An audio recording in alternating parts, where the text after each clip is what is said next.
DREAMGIRLS and TWILIGHT director Bill Condon has reportedly been signed on to direct an upcoming Disney live-action remake of the 1991 animated masterpiece Beauty and the Beast. The report comes on the heels of Guillermo del Toro also developing a live-action Beauty and the Beast film for Warner Brothers, which will be based on the original 18th century story. John, your thoughts on a live-action remake of the animated Beauty and the Beast? I'm a little flabbergasted, to be honest. Like, I'm the guy who I'm always remake anything. It's cool. Doesn't matter if it turns out good, like The Fly or something like that. Then we've got another great new film. And if it's crap, then who cares? We still got the original, right? I don't know that I see the function of a live-action Beauty and the Beast. This movie is a masterpiece. First animated film in history to be nominated for Best Picture at the Academy Awards.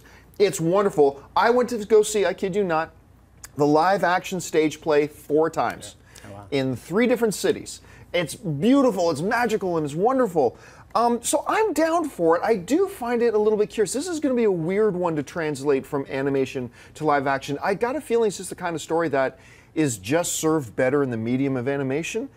I mean, who knows? Maybe it'll be awesome. Disney's doing some good stuff. But Jamie, what do you think? I mean, I'm a little weary of these I'm not a fairy tale guy. Like, I don't care. I'm a superhero guy. So the fairy tale movies, you know, adapting all these to live action, at some point I'm kind of like, okay, you know, Beauty and the Beast, we're going to see Cinderella, we're going to see, you know, we've seen Sleeping Beauty, okay.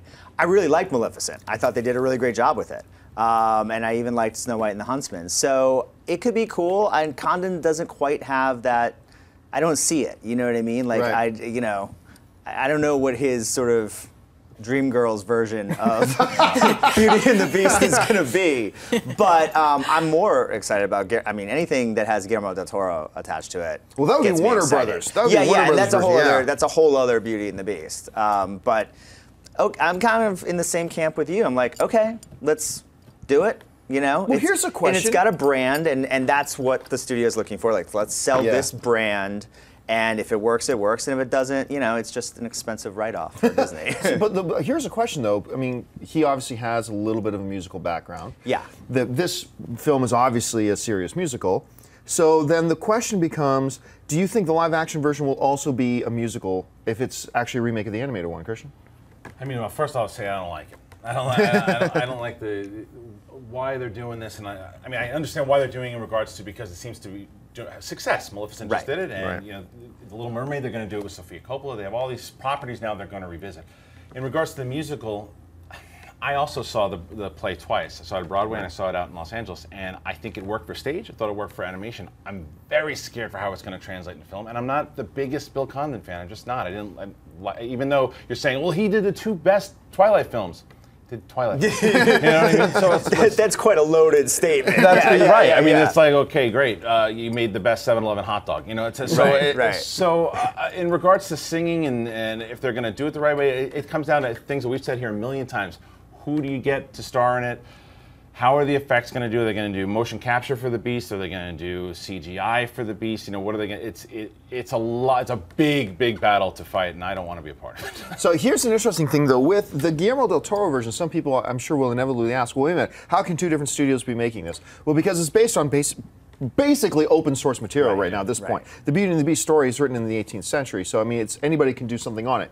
But it's like the Wizard of Oz stuff, right? Right. When they just did Oz the Great and Powerful, they could make their movie and base it on anything that was in the original book. Original material. But they could not use anything that was made original in the original Wizard of Oz movie. So anything that was different there, they couldn't use. This will be the same thing. Guillermo del Toro's version can draw on anything that's in the original story, but they can't draw on anything that's in the animated film. And so this is the animated film live action. Remake, that's what they're calling it. I think del Toro's version benefits from that. I agree. I think that because you can do his style and a brand new take on it that will be refreshing, as opposed to something. I don't want to see a live animated candle flying around. I don't want to see it. You're not hooked into talking teapots. Yeah, live action teapot. I don't need it. Now you watch this.